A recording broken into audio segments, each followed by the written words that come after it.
So I know week one, there's a lot of information thrown in there, a lot of history, a couple hundred years worth, all kind of jammed in there. So are there any clarifying questions that any of you have about what you just watched? I would have found it helpful if you were able to tag a timeline on some of the major events and the sequence in terms of what was happening in a progression of time. Yeah, um, I get that. This is, like I said, we get this, like, the very first major empire in Middle Eastern history, and it only lasts a little bit, and then it's like, boom, boom, boom. We get these successive empires that conquer each other, and we're only gonna be with the Persians for a little while before Alexander the Great and comes in, and whew, when we get to Alexander the Great, we've got like 2 or 3 weeks just in there because he dies very quickly and his empire gets split up into a bunch of little ones and they fight and Israel goes back and forth a few times and there'll be a lot more visuals and we'll take more time on those as we go. Um, so any other clarifying questions about uh, anything that you heard in there?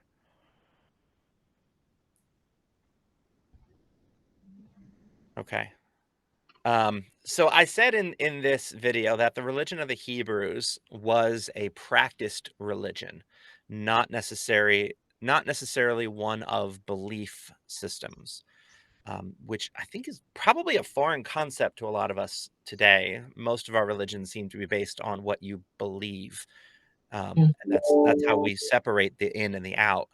Um, prior to composing the Bible as it was, which happens probably under Persian rule, um, it was primarily a practiced religion. Um, so, can you imagine what that would be like for just your common everyday person? Like what a religion that's primarily practiced and not taught and not based on a belief system would look like? But wasn't that kind of based on the commandments? Uh, their beliefs, well, practice. The commandments told them how to do certain things. Was that how they learned that? So a lot of what we think of as the Bible, and especially the early books of the Bible, were not really widely disseminated. We read a story about Josiah, the king, who is trying to pay off some contractors and he sends his guy into the temple and he's like, "Hey, go back to the safe and grab some money." And while the guy's back there, he discovers these scrolls and brings them to Josiah and he says, "Oh my goodness, this these are the scrolls of the law, of the laws of Moses, and we lost these." And that first of all, that you could be running the temple and running a country and not know where the law is says something right away about um, They made how it up as highly they they went viewed that, along. right? That they didn't quite rely on that. And when Josiah reads it and he realizes how far away they are from God's original commandments, he tears his clothes and forces all of Israel to go into this period of renewal and revival. It's one of the high points of Judah. Um, but that's probably just the book of Deuteronomy. That's so a lot of the stories that we know about Moses and the Ten Commandments and through Genesis and Exodus and Leviticus, Numbers, those are mostly oral stories that they're telling each other. It's not like you would go to school and learn the Ten Commandments and learn all the rules. Most of those would have just been passed down orally from the leaders, from the priests. The priests were the only ones who had to know how they were supposed to live because they were the only ones that had to be ritually pure, which is what most of this is about. The people mostly just had to know when they need to go make sacrifices, and what they needed to bring to the temple and how they needed to do it. And that was most of what religion was, which seems pretty foreign to us, doesn't it?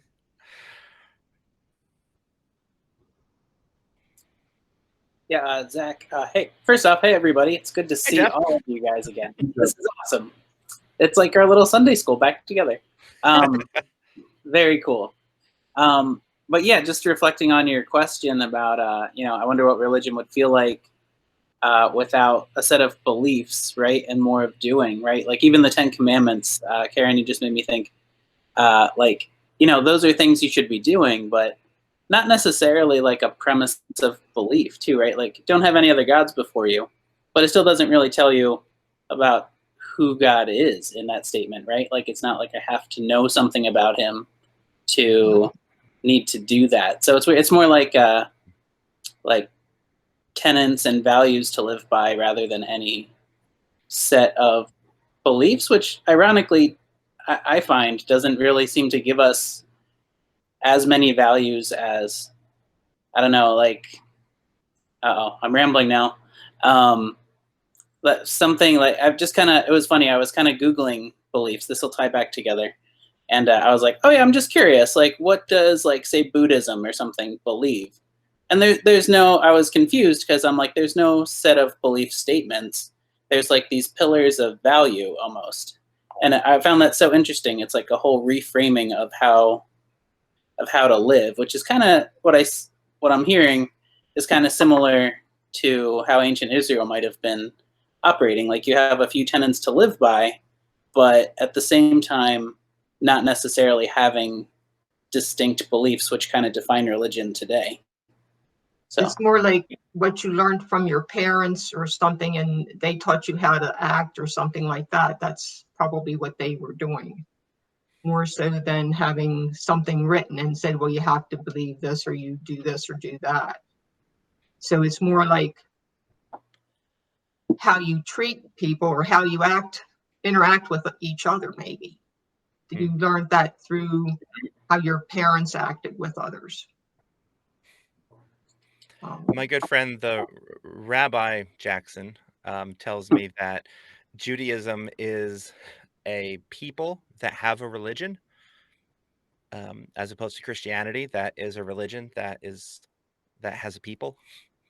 So if you're this is modern Judaism, but you see this back then too, that if you are Jewish and then you think to yourself, well, I can't really buy this Moses guy. I'm not really sure I'm into this. You're still welcome as a part of the community. And there's no part in you deconstructing your faith where they say, all right, that's too far. Now you're not one of us. You have to go join a different type of Judaism. It's about a sense of belonging and a people, a commitment to each other first, and then this notion of a religion that we practice together. Whereas Christianity is primarily, aside from Catholicism, is primarily a religion of beliefs, of a system of beliefs. A lot of church websites will have like what we believe on their website, so that if you're looking for a new church, all right, what kind of church is this going to be? Is this going to be one of those Bible thumping conservatives? Is this going to be one of those anything goes liberal churches? I got to know what they think about Jesus and the end times and the Bible and all of that before I can be a part of it. Because in Christianity, if you come in and you say, like, I don't know if I can say this creed because I don't know if I believe this thing, there's some churches where you won't be welcome, because belief to us is so important. But then is it really that important? Is it though? That's a great question. Belief Sometimes I seems think to be a we put way. importance on the wrong things.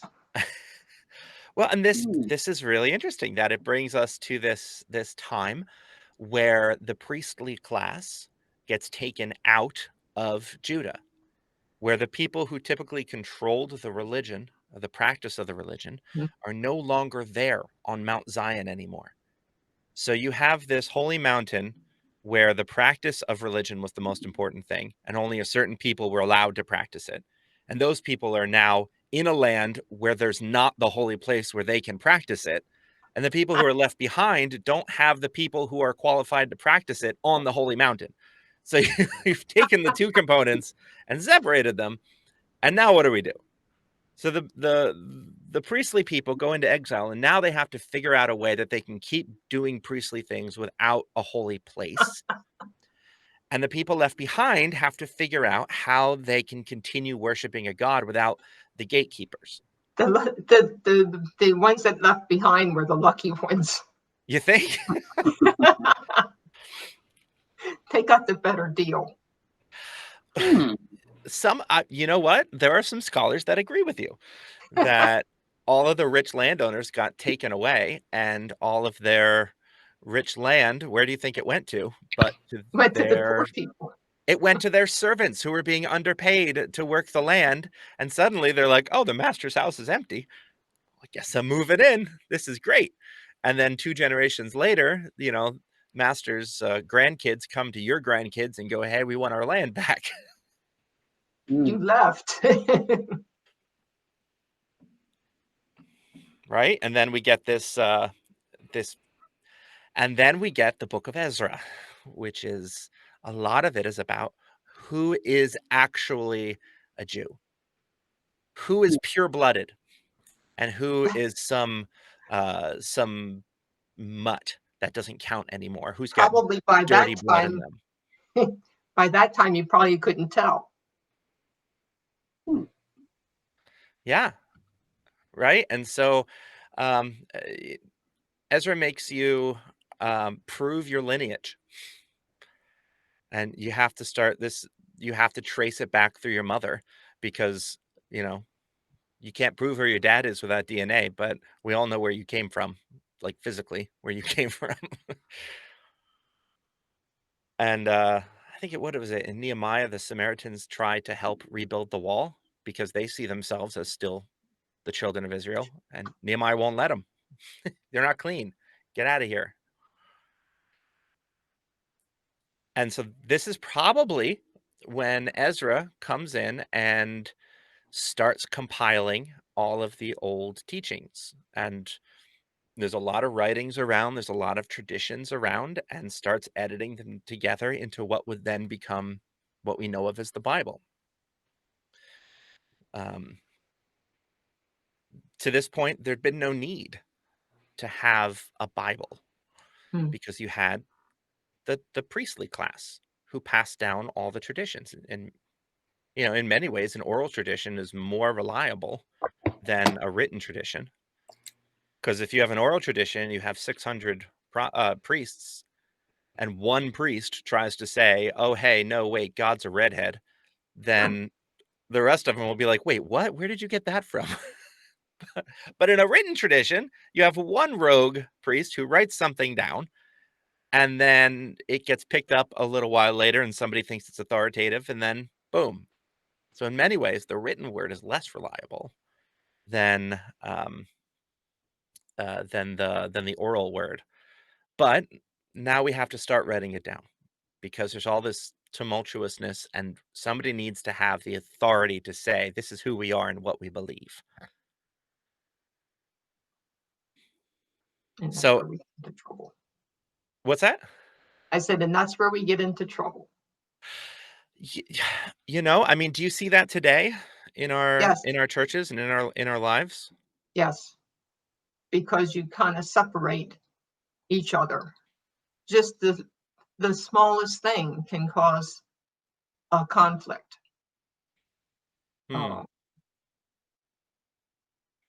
And I guess maybe we all kind of think we know it all. I don't know. Well, some of us do, Karen. So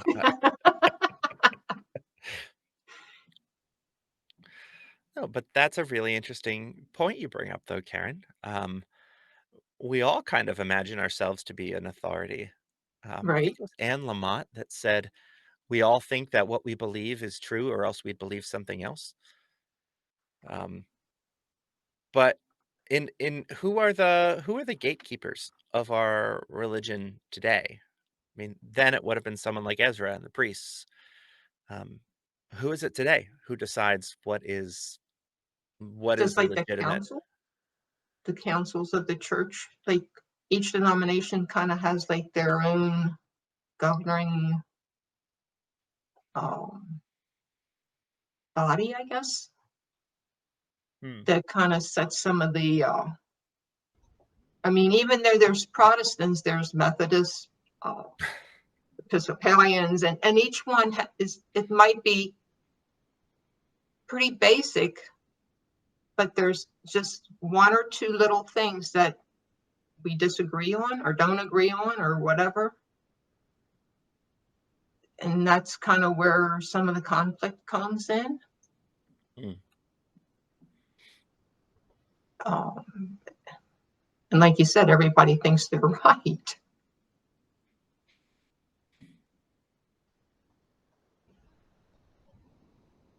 Bruce, you unmuted yourself. Were you about to say something? I, no, I'm reflecting here on quite a bit of what's being said.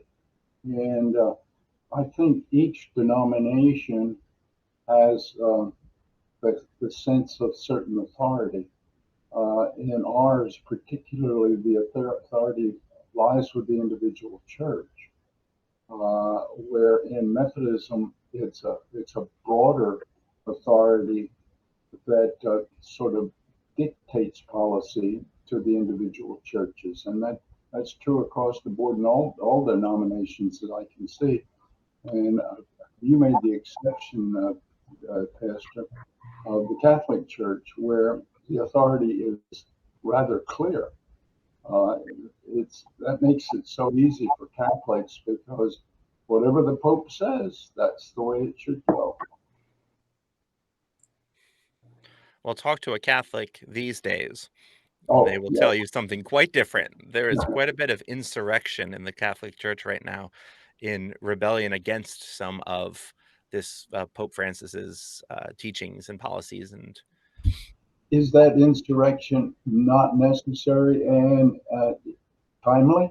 I mean, it is time for the questions to be asked, and we've reached that in areas beyond religion, but that one has a lot of challenges that should be addressed, and I think it's time for that church to begin to address those things, and I think they have begun to do so. But even doing so, it's a divisive kind of thing because you have to let go, and people don't want to let go. so some of the accusations that got thrown around after the exile, probably fairly so, is that those who went into Babylon and those who remained in Babylon, especially, were pretty heavily influenced by the local religions in Babylon. And we actually there's a really interesting passage, and I should have it memorized by now. But essentially, in First Samuel, Second Samuel, David's in it, so it's in one of the Samuels. Um, God is mad at Israel and wants an excuse to punish Israel, and so incites David to make a census of all of the fighting men of Israel, which God had told him not to do earlier. And so when he does it, God punishes all of Israel. So it kind of feels like entrapment. God's trying to get him to do the thing he said not to do, so he'll have an excuse to punish him. Which, in the early writings of the Hebrew Bible, in the earlier theologies, it's pretty clear that God is responsible for all the things. I mean, Jeremiah says that that through God, nothing happens but through God's command. That both good and calamity come from the same place. They go off to exile. They're influenced by Zoroastrianism, which has a very strong duality, where there's an all good God and an all evil God, and they're in constant battle with each other, and the fate of the world hangs in the balance. And we could do a whole class on the development of Jewish and Christian thought through the lens of Zoroastrianism, but not today. But then when they come back, we get First and Second Chronicles, which were definitely written after the exile, and that story changes. And that story changes to Satan approached David and tempted him. David gave in to temptation, and then God had to punish them.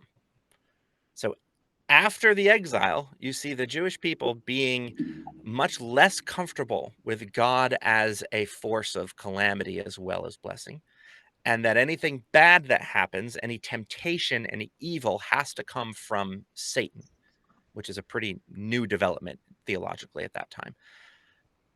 And so it's the same story, but in one, God does the thing, and the other, Satan does the thing, which feels like a pretty important difference to make. But it's one example of how their thought changes in exile. We get a lot more angels and demons and a talk of an afterlife that has punishment and reward and suffering and enjoyment and eternal life. And a lot of these things start to get really fleshed out after the exile. And so they would be accused of borrowing these Babylonian ideas. Meanwhile, the people who are left behind get accused of intermixing with the Canaanite ideas and losing their distinctive Jewishness by becoming more like all of the various ites around them, right? The Moabites and Amalekites and all of them. And in the end, it's hard to find a particular group that is not in some way affected by someone else, who is purely just in a vacuum, children of God, never taking ideas from anyone else, which we just can't find that anywhere. Which leads me to ask, in what ways do you see American culture influencing Christianity?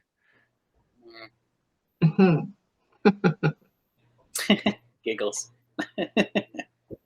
And prefacing it in a way that says it's not always bad. That maybe there are some things that are good to be picked up from culture too. So don't. There's a lot of commercialism that influences the things, I think.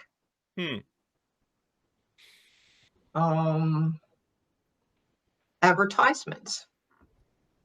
That influence Christianity? Maybe. Maybe not in a good way. Maybe that's what I should say. I'll tell you, from the inside of the whole church industry, there are billions of dollars being spent on how to better package the church so that they'll be palatable to a people. And there's a book out I read that there's, I don't remember the name of it anymore, that goes to show you how the ads are specifically worded and presented to the public to persuade you to buy this product or to do this item or whatever. And it, I wish I could remember the name of the book. It was interesting. I took an evangelism class in seminary in which I was basically trained to be a salesman. Well, yeah. With the gospel. At the moment, I have been watching a series on PBS recommended by my daughter. And it's on Wednesday night at 10 o'clock. And it's called Hacking Your Mind. And it's a four-segment series. And the one from the previous week and the one from last night are available so you can see them. And really, I found it probably so relevant to this discussion because it's talking about what you're talking about, Karen, how the whole concept of marketing has influenced so many of us in so many ways, and very, very subtle ways. You don't even realize it. But it doesn't necessarily have to do with products. It has to it's the way you think or believe, and they also try to manipulate that. Absolutely. And so I would love to have a serious discussion about that particular series because it's penetrating as far as I'm concerned. I'm getting a look at me because I am now asking myself, why did I think that way? Why did I react that way? And a lot of it I found comfort in because I was so impressed by Lewis's books talking about the research done in Israel years ago that was reported by Danny Kahneman in the book Thinking Fast and Slow. And what is emerging is so many things that they found in their studies are coming to be very visible right now in the world we live in. And PBS is bringing this clearly to fore so that you can see what is happening in our world right now. Okay? I think probably one of the religions of America is the self. It's one of the founding myths of America is the rugged individual who can, with nothing but a dream and a pickaxe, can make their fortunes in this grand old country. And that's something that I think has been is one of the defining features of American Christianity as opposed to Christianity in other parts of the world, that it is seemingly primarily about our personal relationship with Jesus Christ, personal salvation, individual salvation for an eternal life, individual blessing, individual fortunes and wealth, depending on which preacher you're listening to. And I'm used to saying that in a negative way, like I just did, because it's very easy to be critical of something. But as I'm hearing you all and I'm thinking deeper about this, I wonder if the movement towards the individual responsibility is also a really good development in religion, because it doesn't let you off the hook. You can't just say like, well, it's a corrupt system, or like, well, everyone's doing it, what control do I have? Because the American myth says that everything is controlled by individuals, and so you have to take responsibility for your own stuff, work out your own salvation. I'm trying to think. And it seems like it's, Before we close, an observation to Jeff. I noticed the holding picture that you put up has a heck of a lot more hair than the live picture I'm showing you. oh, that's awesome. I don't even know what my picture is. That's Whatever's your Google profile. Yeah, 2020, man, it's done a lot, I tell you. Oh man. You were gonna say something, Jeff. Oh yeah. You got called out. Oh, I know, right? Can't go on pause. Well, I should be on pause. Next week, Jeff. Oh, what was that, Bruce? You can come back at me next week. Nice. I will. I'll save some. Okay, good. I have to come up with something bad to say about you, but I haven't thought of anything yet. I like you. No, that was not bad. It was just an observation. That's true. I'll observe something about you next week. In the present, and your picture was not exactly in the present. I know. Right? I know. I'm living between the two polarities: the young me and the seasoned me that is wiser. Right? I like it. Thank you. But one thing I was commenting on where a conversation has been going too, right? Like we talked about, Catholicism kind of has a strong, in historical sense, has a strong leader in the Pope, and whatever they say goes. And American individualism, we have rugged individualism. We put it on our own shoulders to make decisions like that, or I think it's just that constant pendulum swing between the two that gives us something to talk about. You know what I mean? It's almost like it's kind of good that we have that tension. Kind of like when Martin Luther said, you know, you can't buy indulgences to get out of hell.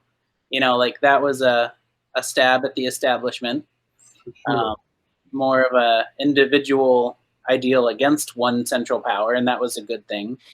But now we have arguably too much individualism where we're hurting the greater good. So it's almost, ooh, so somewhere in between there, as long as we're trying to follow, you know, some good tenets of living, I hope, as hopefully portrayed by Christ, or, you know, and fundamentals of, I get not fundamentals, but like the tenets of Christianity. I think there's a lot of value there that we can latch onto and kind of call it out when it's on the left and hopefully call it out when it's on the right. But those two polarities of, you know, absolutism and, you know, just individual liberty, I think that's where we find a lot of the tension today. And it seems like there's two pendulums and they both just want to crash into each other, you know. Seems like 2020 to me, but 20 on this side and 20 on this side. It's pretty even. But anyway, it's fun to pick on 2020. But those are my thoughts on that. Well, yeah, 2020 has certainly been picking on us. Great. Hey, we're all alive yet, right? That's good. Yeah, well, Well, the four of us. Yes, yes. The last As four. of this I'm moment, here, but my mind might be somewhere else. Aw. I'm not convinced this isn't a simulation somewhere, and my brain's just in a jar. Oh, They're all just figments of my imagination. That would be 2020. Someone's testing me. Mhm. Well, I want to honor everyone's time, and thank you for being the Frontiers people and coming out for the very first online adult education experience. Um, this is fun and weird, and I'm glad that you were all here. Hopefully next week it will feel less scary and other folks will start trickling in. That would be great to be able to share it with more people. But if it is always just the three of you, then that would be fine with me too. Um, We drive each other crazy. Next week, we're going to cover less time. Thankfully, we're not going to be jumping through 300 years of history. We'll just be in this small time period when the Persians are ruling the land of Israel and the Bible is being written. And we're going to talk a little bit about the community of the leaders, the priests and the prophets who stayed in Babylon and kept working in Babylon. There's a community of Jewish people living on an island in the Nile of South Egypt who are isolated from all of this. And there's this huge archaeological discovery of documents down there a while back that shed light on this time period. Just like 50 some years of just this one family's accounting and their licenses and certificates and letters and all of that for this community that we didn't really know much about, plus all that's going on in Samaria and the rumblings around the world that are beginning to form the beginning of the people. And we are truly entering into the time between the testaments next week, as we are done with biblical history and we have to rely on secondary sources now. So it'll be a little bit like wandering off into the unknown, because none of this will have been in any lectionary in any church you've ever been a part of. So it should be a lot of fun. Cool. Okay. thank you. Thanks, Zach. This was cool.